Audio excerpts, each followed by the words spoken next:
Welcome, brave souls, to the chilling depths of horror and detail, the realm where the shadows whisper ancient secrets and nightmares come to life.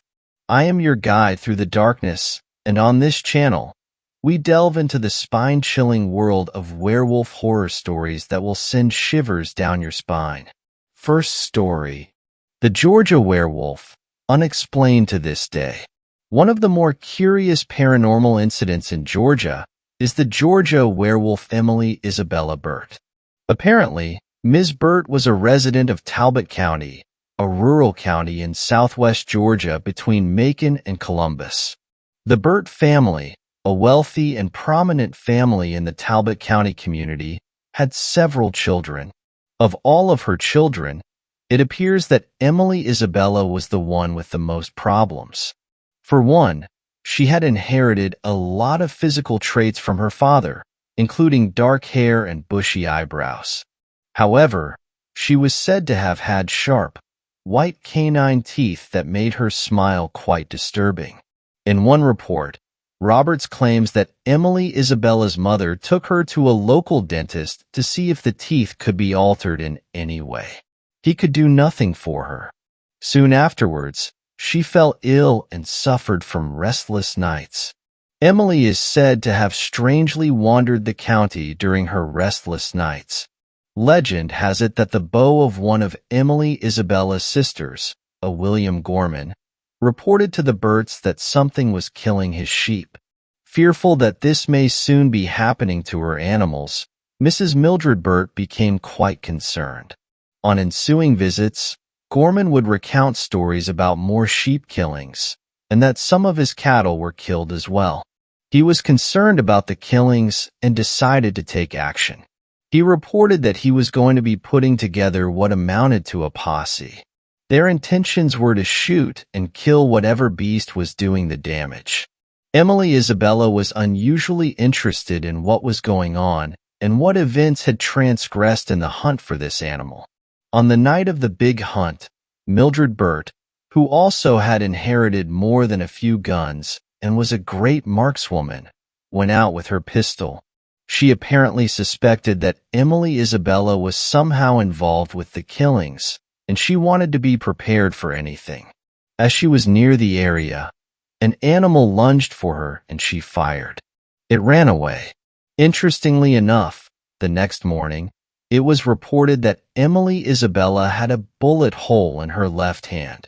After being taken to a local physician, her mother decided to send her to Paris to be treated by a doctor who specialized in lycanthropy, a disorder that made its victims think they were werewolves. While she was in Paris, the attacks stopped, and once she returned, supposedly cured, the attacks fell to a minimum.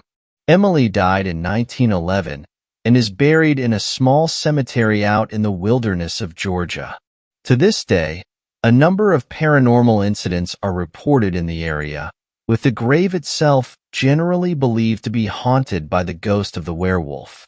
People report a strange stillness or sense of unease around the cemetery, and the grave itself is strangely well kept even though the cemetery itself is overgrown and forgotten.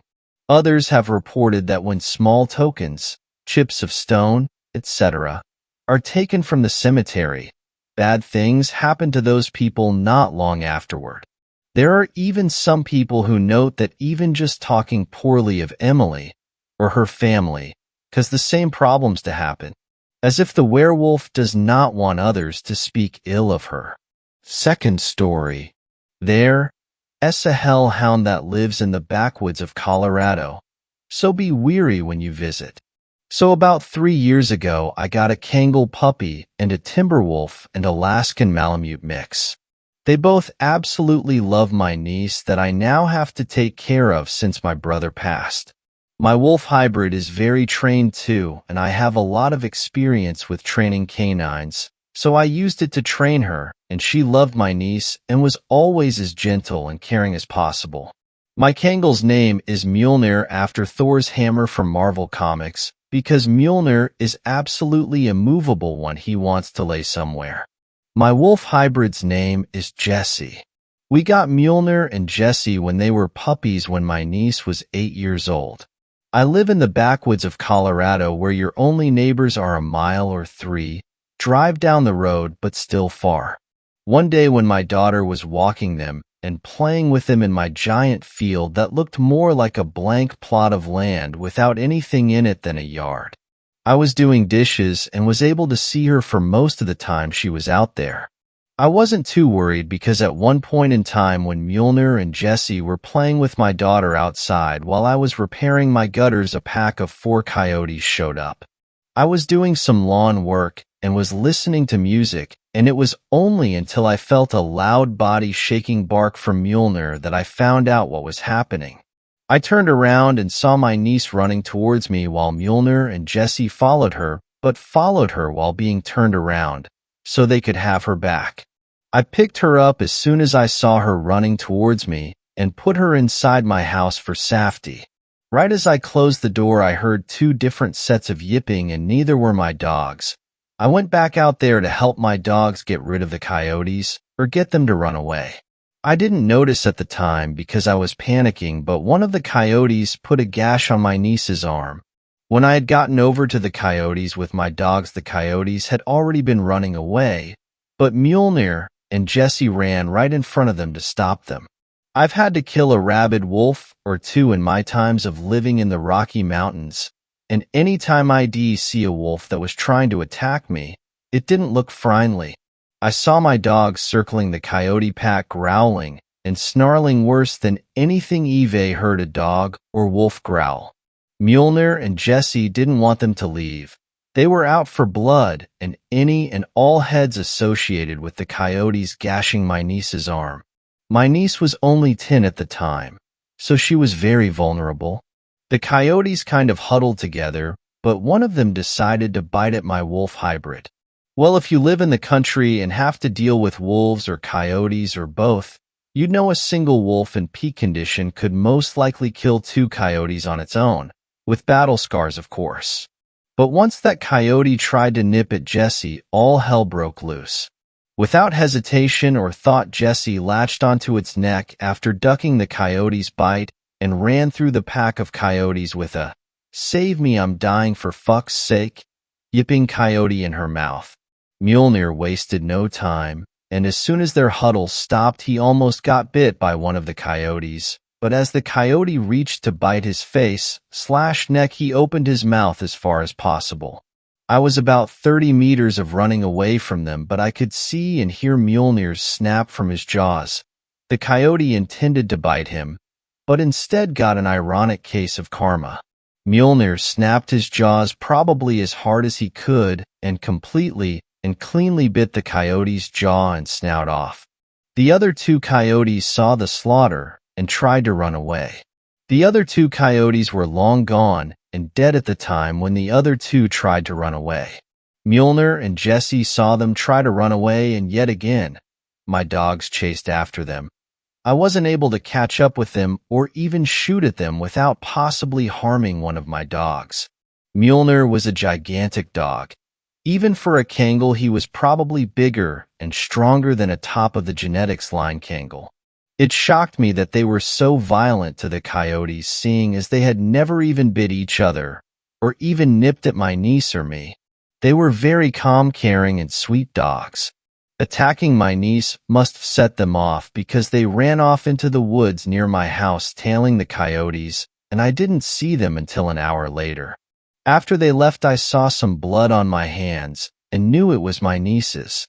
I went inside and she was pouring some of my favorite whiskey on her gash. It wasn't too big, and I was a combat medic for the US Marines and had fixed up worse. I stitched her up and asked her where she learned to use alcohol for wounds, and she said one of the most adorable responses I'd ever heard. "Remember that night you were drunk with one of your friends and he accidentally shot you with a crossbow? That's where I learned it." I couldn't help but smile and laugh in relief that she was okay, but I was still concerned about my dogs, so I grabbed my Glock and knife my brother gave me as a Christmas present because he made knives and stuff. I told my niece to stay in my house while I go look for my dogs. She agreed and stayed in the house. I ran out to the woods and started calling their names, and once I hit the pupil of the woods, I felt a very cold, chilling breeze, and I knew something wasn't right. I felt like I had no choice but to turn around and go back. When walking back to my house, I saw a blackish shadow that looked like a big black necrotic wolf following me. I didn't want to leave my dogs in the woods, but I didn't want to die looking for them. There was an urgent care about 1.5 miles away from me, and took my niece there to get a rabies shot from the gash from the coyotes. She got it, and the doctor said I did a good job stitching her up and that she needs to have some rest for the next couple of days to let her wound heal. We got back and I saw a pretty shocking sight.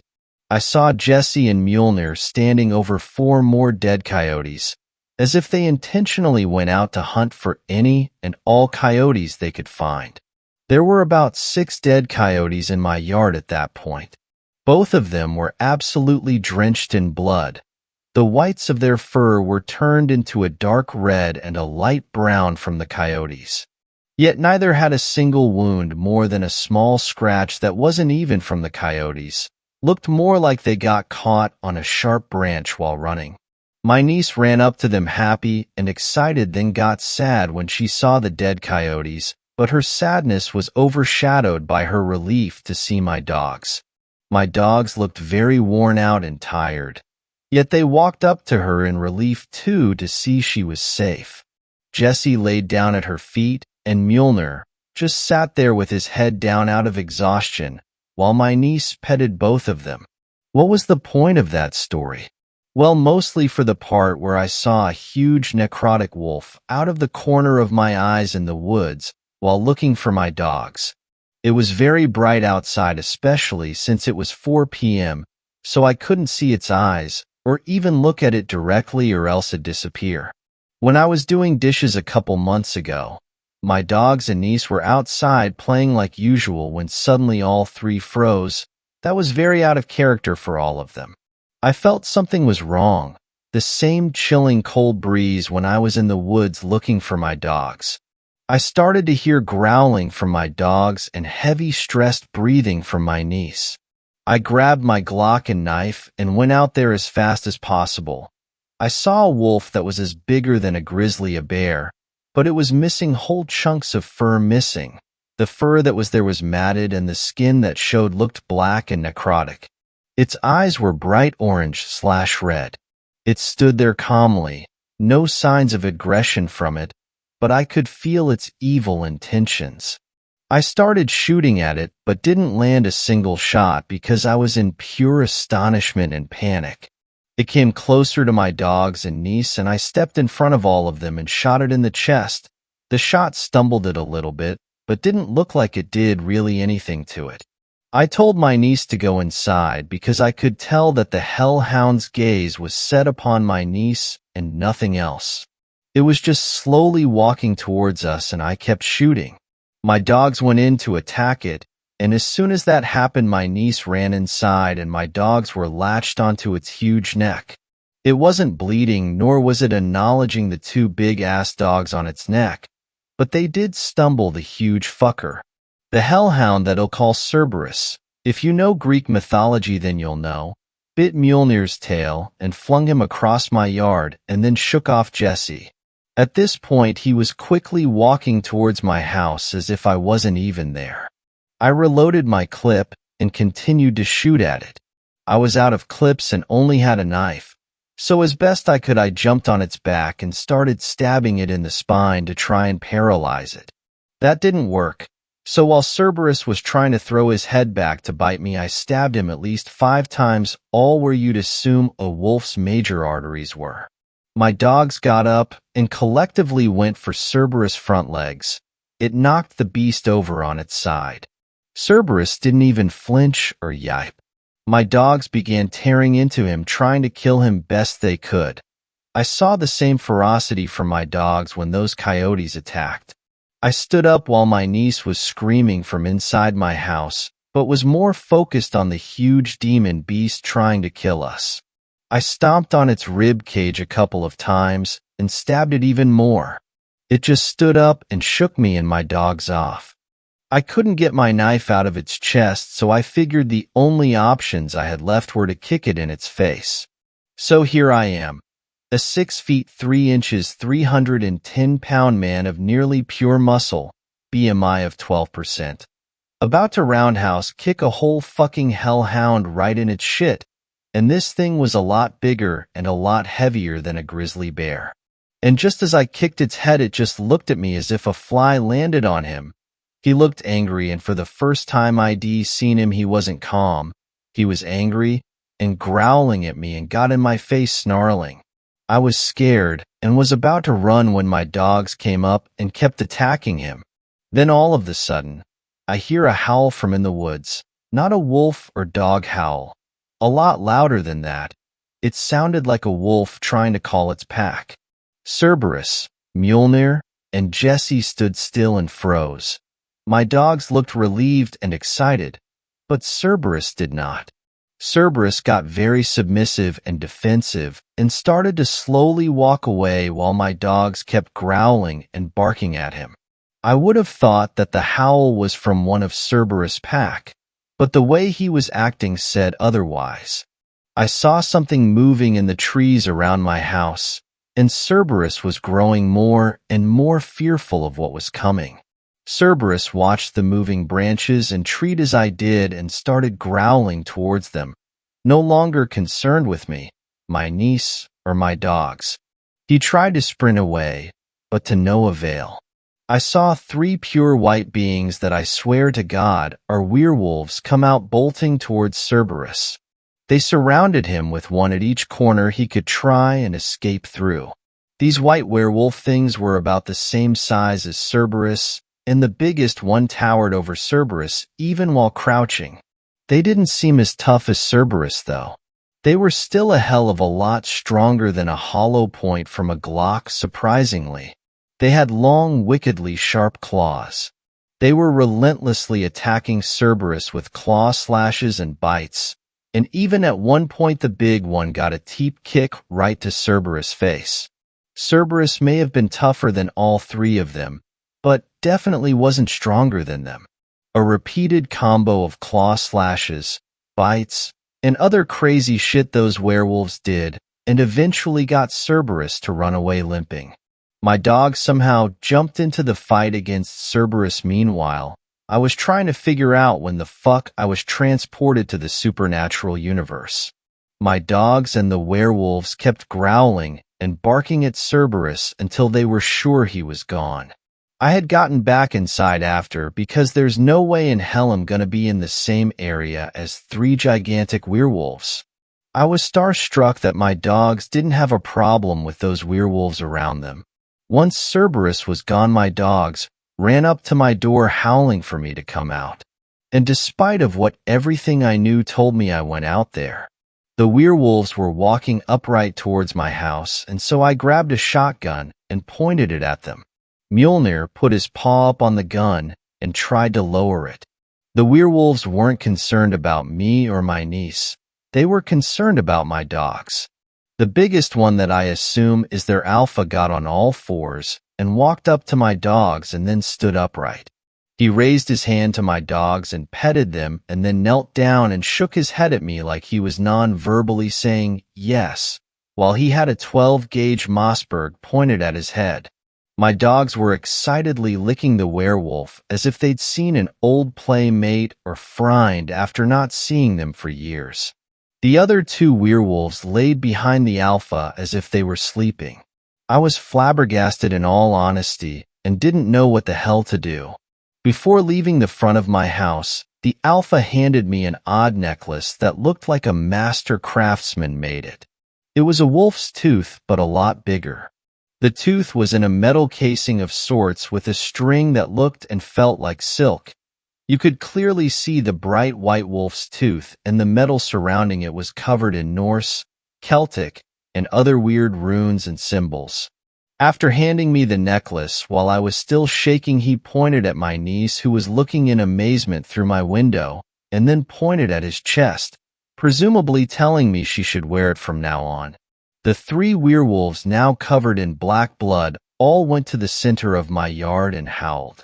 My dogs decided to join them, and once the howling was over, I heard howls from 3 different places with more than 4 howls coming from each. It was an odd sense of relief that made me feel safe in a weird way. ID always loved dogs and wolves in general. I even beat this guy's ass because he kicked a woman's dog she was walking down the street. In other words, I don't take animal cruelty very well. I still get shivers when I go into the woods to hunt because Cerberus might still be out there, but I felt an odd sense of comfort whenever I see a giant bipedal wolf in the woods. I get most of my food from hunting and only go into town to get bread, fruit, vegetables, and all that. I usually farm for vegetables and fruit, but in wintertime it's impossible. A week or so ago, I was hunting some elk and shot one right in the chest, but it ran away. Then I saw a werewolf chase after it. The beast looked like it came from nowhere, but still chased it. I came back home disappointed that one of those werewolves got it, but lo, and behold, there the deer was, with a single bite taken out of its belly, laying on my front porch dead. I don't know why these werewolf things are concerned about me, or my niece, or my dogs, but they are. And as long as they protect me and my family from that hellhound, I'm okay with it. My dogs don't seem to mind them either. I translated some of the runes and symbols on the necklace, and the ones I translated were things like protection, knowing, health, and the last one I translated was she-wolf. I talked to one of my friends who did nothing but study cryptids and monsters and brought everything to him that I had about it. He explained to me that in some religions and beliefs that werewolves were awful sinners that God cursed to either protect man, kill sinners, or hunt demons/hellhounds/other things, but mostly to protect good people. He told me that Cerberus must be a hellhound or a demon wolf with everlasting hunger and was nearly impossible to kill. Until I can move out of this foresty plot of land behind Cheyenne Mountain, I'm gonna need to be weary about Cerberus. He said the runes I translated means that the werewolves, as long as my niece had the necklace on, they'd know if she was in danger, in bad health, and will protect her, and that they consider her one of their own. I asked why they'd consider her their own, and he said that some werewolves and cryptids are very kind and loving, and even sometimes downright aggressive to protect a child of another species, especially human children.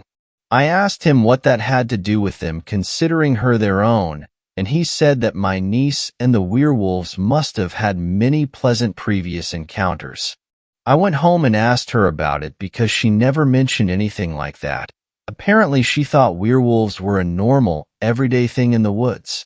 Apparently, one day when walking around the woods of my house, while I was doing housework, she met a werewolf and thought it was cute. I asked her why she'd try and be friends with one, and she said that they're very calm and melancholy to her. And when she first met one, she said it acted like a happy puppy to her. She even said that sometimes they'd let her ride on their back to go running through the woods. I was more shocked she didn't tell me this heap of shit before rather than the fact that I now know werewolves exist. So now my niece is considered a she-wolf to the werewolves around my house. There's a hellhound dead set on killing my niece, and there's werewolves dead set on not letting that happen. It's been a crazy couple of years since my brother died and having to take care of my niece, not to mention the crazy shit in these woods. I figured since there's no other place to tell this story without being called crazy that I'd put it on here because I can get some advice on what to do. I don't mind the werewolves here, but I fear one day they'll harm my niece or me. One good piece of news is that my dogs have been acting a lot better since Cerberus attacked. All I know is that to avoid further chaos, I need to leave this place for good. My niece has even been doing better in school since she got the necklace the werewolf gave to her. Any and all advice is welcomed and needed. Third story. I think I saw a dogman/werewolf in rural France. I would like to say first that I've always believed in paranormal things, even though it was the first time I witnessed something supernatural. Also, English isn't my first language, so I apologize for the errors I may make. So I, 18M, live in northwestern France, Normandy, And it's not a place with endless forests. It's flat and boring. Since I was a kid, I would stay for 2 weeks during the spring holidays at my grandparents' house in the Jura region in eastern France. The Jura region is a hilly place with a lot of forests and amazing wildlife, so it's the opposite of where I'm from. During my time here, I usually go deep into the woods to pick mushrooms and berries, and I never saw something weird. The animals you always see there are deer, foxes, badgers, wild boars, squirrels, rabbits, and very recently wolves have been back in this area of France. If I remember correctly, it was the 2nd of May, 2022, and as I said, I was in the forest near the village of Giron to pick berries. I was alone, there was no one around, but it was not something strange because it's a very sparsely populated part of France. The thing that felt strange was the fact that I did not see any animals. No deer, no wild boars, no foxes. It was silent. Not gonna lie, I was starting to get scared because the silence was making me uncomfortable, but I decided to keep picking berries because my mom wanted to make some pies and I love her pies. I was walking in the woods and I could see a clairiere. I think the word in English is clearing, but I'm not sure. And I was thinking about taking a break in this place because I've been walking for almost 1 hour. It was until I saw that very big and dark mass that was bipedal, and it was standing in the clearing. I stopped walking and I was staring at that thing behind the trees for like 20 seconds before running back to the village. It was very tall and hairy, probably 210 centimeters or 7 feet 0 inches for Americans. It looked like a bipedal wolf, or like a half-dog, half-human. I don't know if that thing saw me, but I did not put a foot in this forest since then. When I was back at my grandparents' house, I gave my mom the berries I picked, and I stayed in my room for the rest of the day. I made a lot of research about the wildlife in the Jura region to see if I saw some kind of rare animal, but no. What I saw was not an animal. While making the research, I stumbled across a story from the 16th century. It's the story of a werewolf that was killing children in the village of Amange in the Jura. Even though Amange is pretty far from Giron, it's still in the Jura area, so there is a possible connection. I was freaked out by this discovery, but I wanted to know more about werewolf stories in this part of France, so I watched a 2-hour-long video about 2 women who were talking about what they saw in the Jura. When I looked at the drawing that one of the women in the video did, my heart stopped because it looked exactly like what I saw. I know that werewolves are part of the Jura folklore. There is even a celebration that takes place the last weekend of June to celebrate the story of the werewolf of Amange. Since this experience, I haven't been able to sleep well at my grandparents' house because I felt like I was being watched. The view from my window is nothing but a big forest, so it's not reassuring. I'm back in Normandy since May 9th, but I'm thinking about it every day, and now I want to go back. I didn't tell anyone about this sighting yet because I don't want to sound crazy, and I don't have any pictures to prove that I'm not lying. What do you guys think? Am I crazy? Pictures of the area that I took during my vacations. 4th story. A visit in my dreams from a werewolf. Hear me out. I know the title sounds ridiculous. I'm Native American, and this is something that I've been digging through in my spare time over the past couple of weeks. So a couple of weeks ago, over the span of a few days, I was having really vivid fever-type dreams. In these dreams, I was seeing a red sky, and I was being approached by a large black wolf. It wasn't frightening by any means, but there was definitely a level of intimidation. My dream would always end when the wolf would pounce at me, and I would wake up. In the hours passing when I would wake up, I'd feel a burning sensation around where my bra clasps. No markings or anything was visible, but it would be really red. Almost felt like someone had slapped me on the back. I told my dad about the dream, and he said I was visited by my uncle, and he had a tendency to pop in from time to time. I had never met him, as my father's side of the family is spread apart, and not everyone is on the best of terms. The stories of my uncle were pretty interesting. He was a recluse for a lot of his life, only socializing at the bar, or with whoever he was doing odd jobs for. He lived in a small shack near the marsh and kept to himself for the most part. But according to my dad, he was very protective of the kids in our tribe and in our family. As one story goes, he would spend some of his nights running through the marsh and would show up around sunrise without his clothes. Another story goes that one of my older cousins had run from his house screaming, claiming that he looked horrifying. A bartender from their younger days also relayed stories about him running away from her when the moon came out, claiming that he didn't want to hurt her, or to have her see him in whatever state that he was in. I had never met him. He died shortly before I was born 23 years ago. The story is intriguing though, and werewolf lore aside, I do believe that he visited me in a dream. Hard to believe, I know, so feel free to be skeptical. Still, I'm more intrigued in digging into the family history a little more. Fifth story. Something possessed me when I was 7 years old. It made me do unspeakable things. It's a scary thing, being apart from yourself, being a tool. Have you ever been possessed? I'm guessing not. Most haven't, and they can thank their lucky stars for that. I have, though. I felt the suffocating grip of something closing around my mind, squeezing it until every last ounce of me was gone. I felt the horror of knowing I'm not alone, the horror of knowing I might never be alone again. 3 days after I turned 7, my life crumbled into pieces. It became unrecognizable. That night, my foster parents locked me in the attic and jeered that there were monsters coming to eat me. Werewolves, more specifically. We'll let you out in an hour, they laughed. If there's anything left to let out. It wasn't real, of course, the werewolves. The whole thing was just meant to scare me into obeying their strict rules. I was young, though, naive. I'd confided in them about my deepest fear, of men that turned into beasts, born from an old Goosebumps novel I'd checked out of the library. They'd use it against me. Psychological warfare. Betrayal cuts deep, but the betrayal of a parent? Of the person who's supposed to protect you when the whole world turns their back on you? That cuts deeper than skin. Those scars don't fade.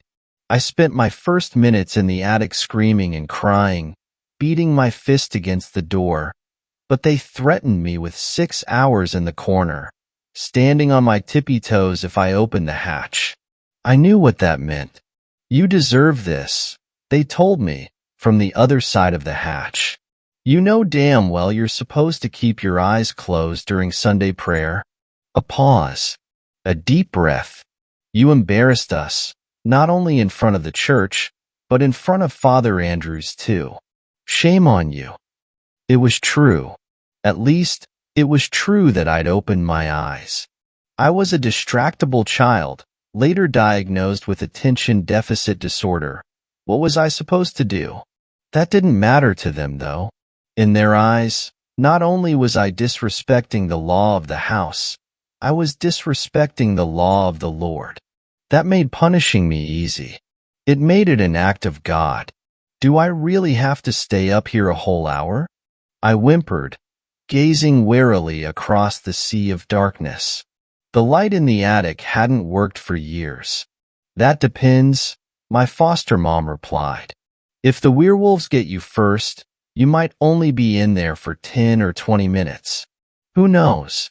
You might get lucky. The two of them left down the hallway, chuckling to themselves. I toyed with the idea of opening the hatch and slipping out of there, but I knew the consequences wouldn't be worth it. Not only would I spend 3 hours in the corner on my tippy toes, but if they noticed I was resting my feet, they'd put the wooden board and nails underneath my heels again.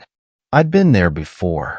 So instead, I took a deep breath, steeling myself against the nightmare of the attic, against the threat of werewolves lurking in the shadows.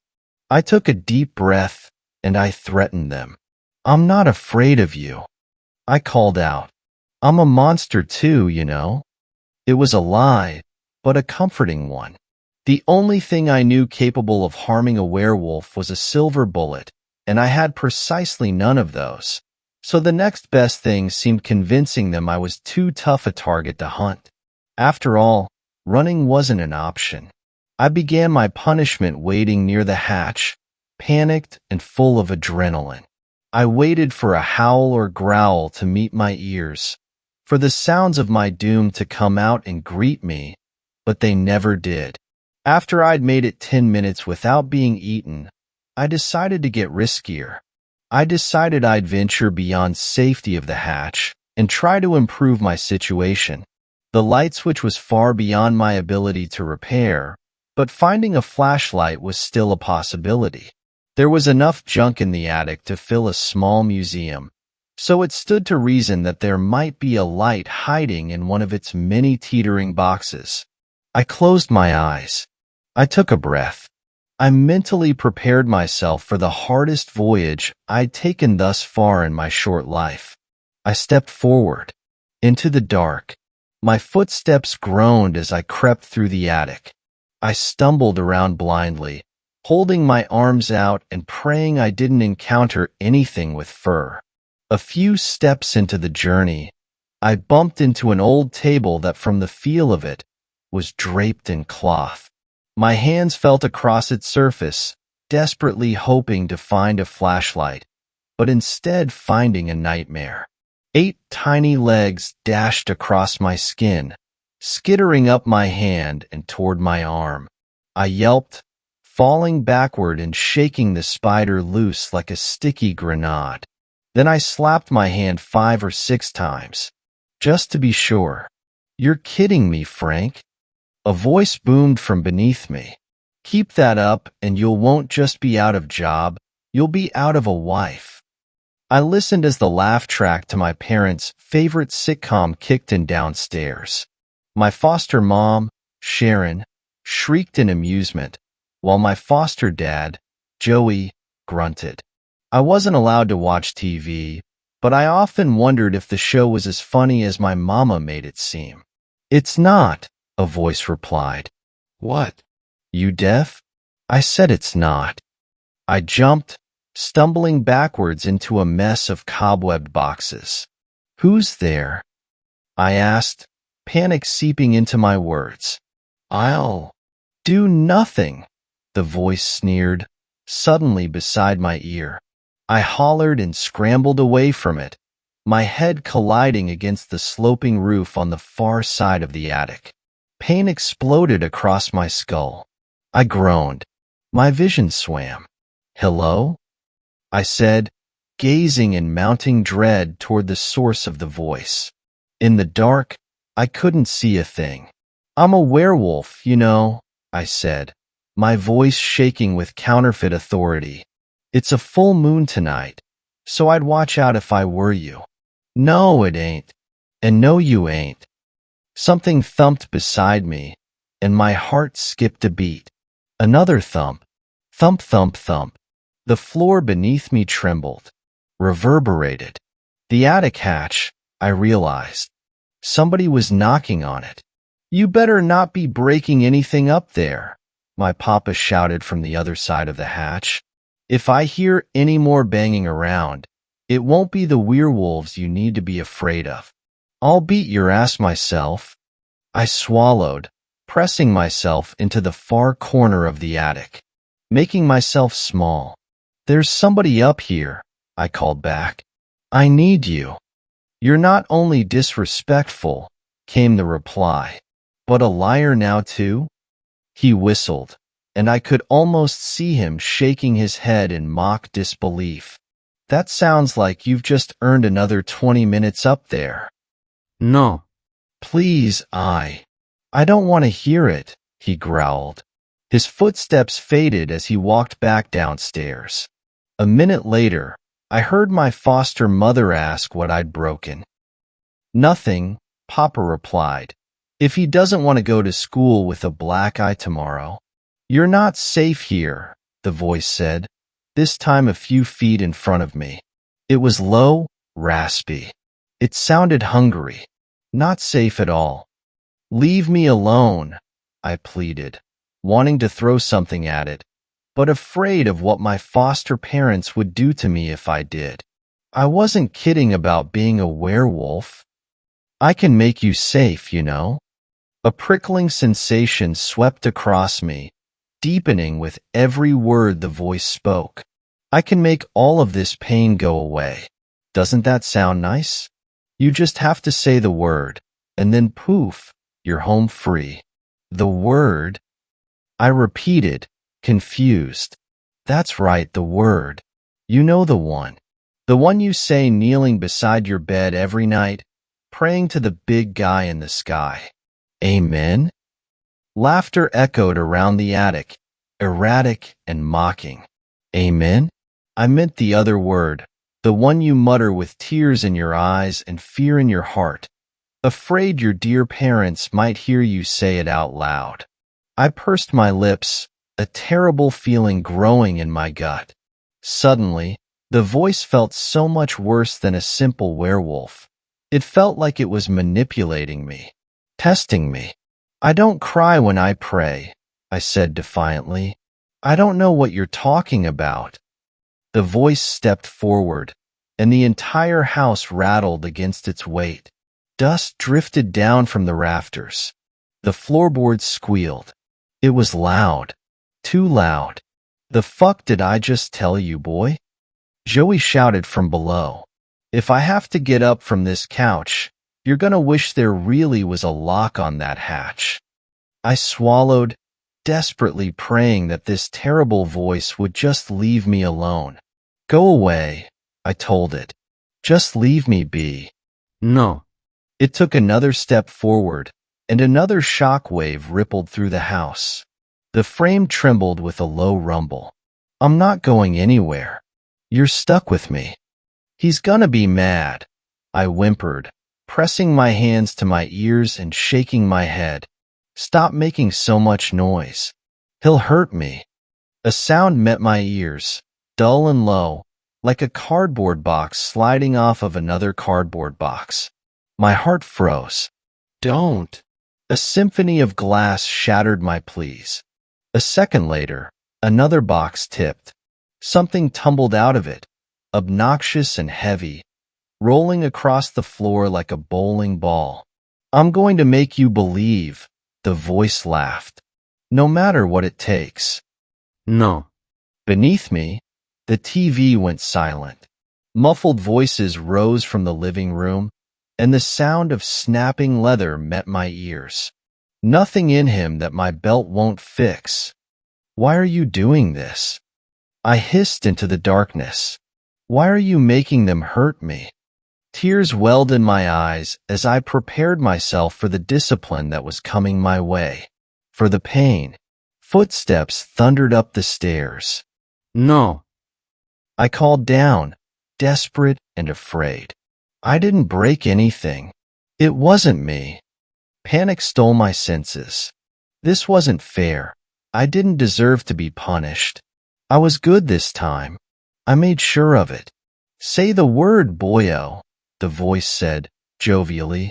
"Say the word or you'll beg for it later, beaten and bruised." I shook my head, tears staining my cheeks. No. No. "I know what you are, monster. Go away. I'm a good kid and I pray every night." A fist pounded against the underside of the attic hatch. The handle rattled, like somebody was tugging on it, trying to open it, but it wouldn't give way. "Get your hands off the hatch," my foster dad roared, "or you'll regret it for the rest of your life." "Say the word," the voice hissed. "Do it now, before he gets you." I clamped my hands to my ears, shaking my head wildly. No. "Just leave me alone. Go away." My foster mom's voice joined the chaos beneath us.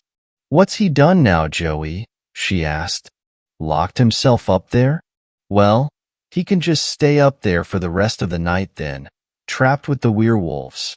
No, he damn well can't, Sharon, he shouted.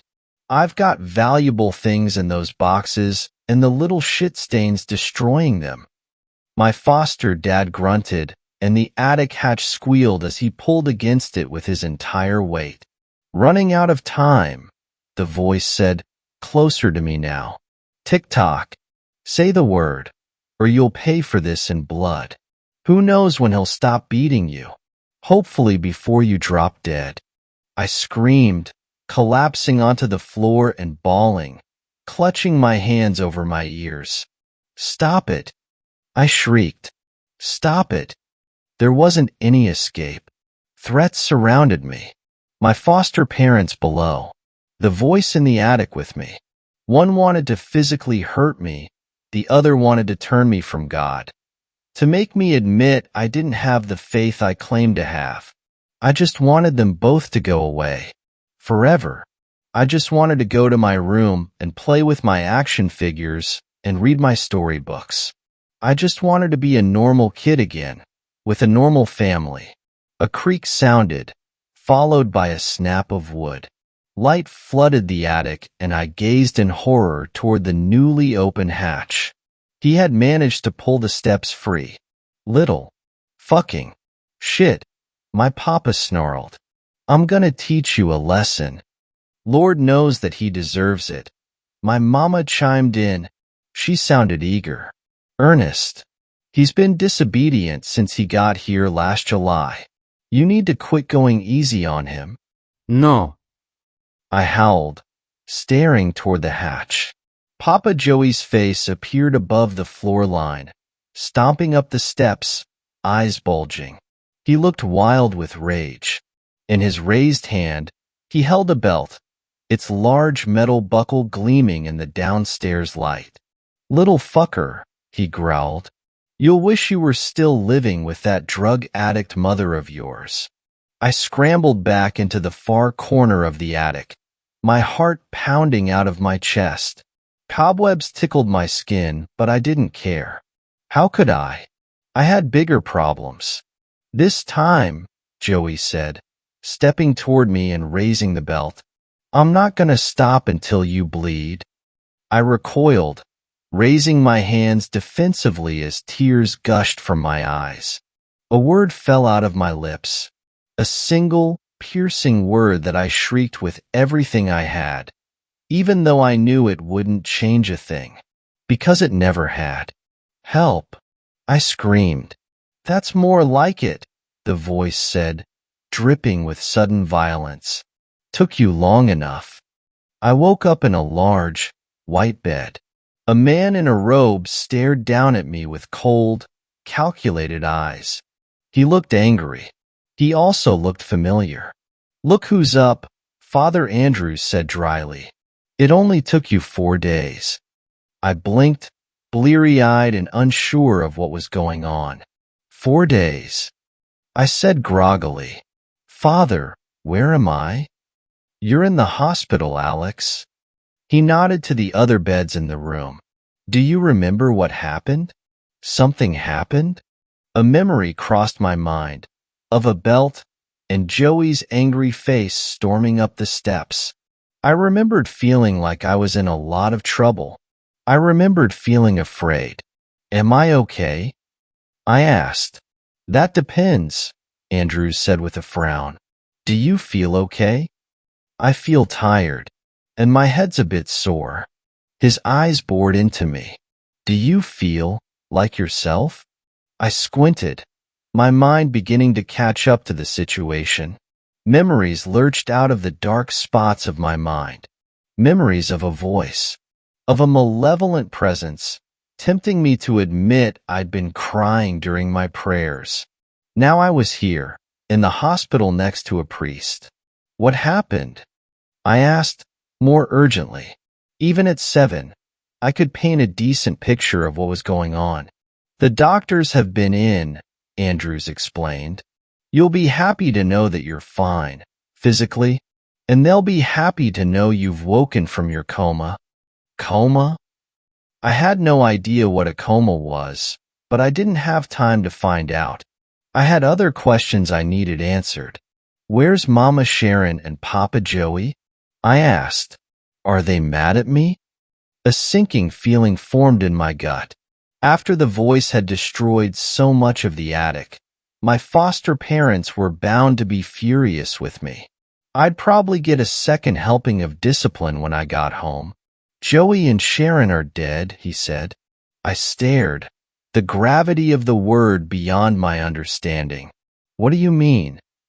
Father Andrews glanced at the room around us, then pulled the curtain around my bed, shielding us from prying eyes. You killed them, Alex, he whispered. You burned away every ounce of blood in their bodies and seared crucifixes into their foreheads. When the police showed up, you were comatose. Sharon and Joey were husks. What? I swallowed. No. Horror wrapped itself around me. Realization swirled in my head. I remembered the attic, the voice tempting me to break my vows to God. It had asked me to say a word, to give myself up to its evil. My voice cracked as my body shuddered with tears, my world beginning to crash around me. I loved them, I said, sobbing. I wouldn't do that. I loved them. I promise. That may be, Andrews said, reaching into his jacket and pulling out a vial of clear liquid, but they only played at loving you.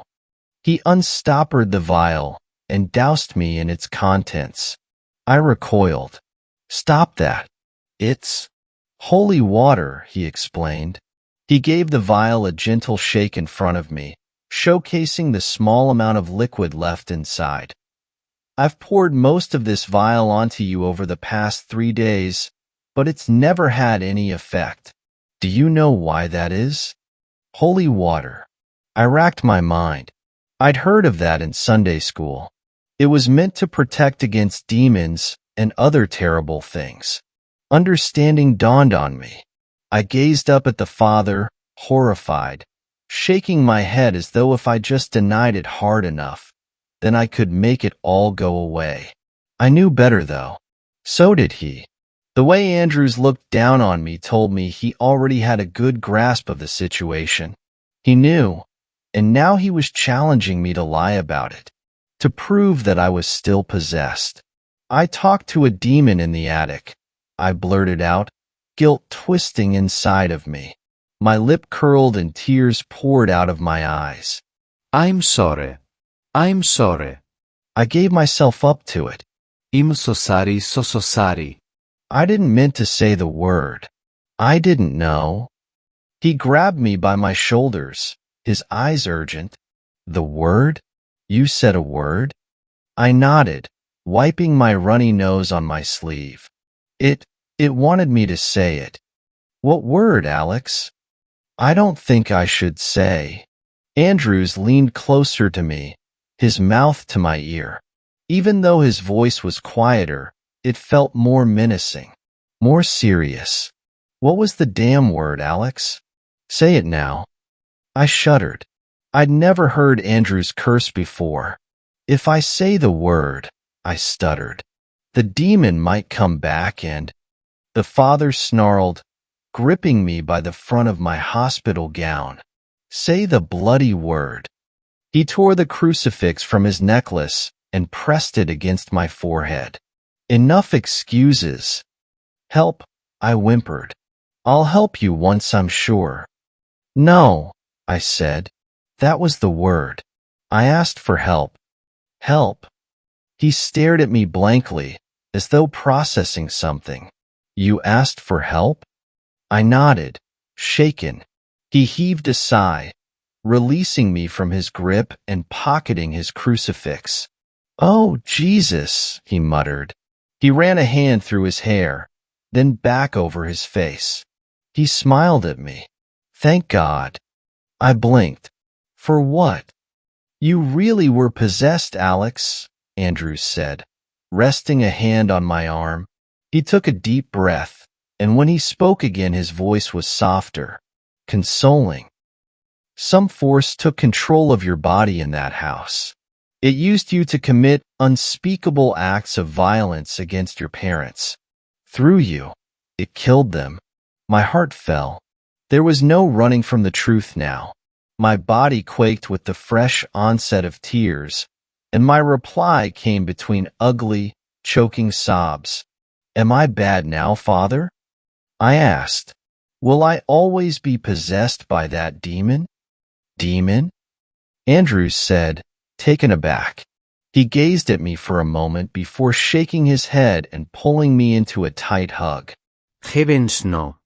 You weren't possessed by a demon, Alex. You were possessed by an angel. Thanks a lot for watching the video till the end. Subscribe to our channel Horror in Detail. Drop your opinions/suggestions in the comments section, and like the video as it helps with the YouTube algorithm.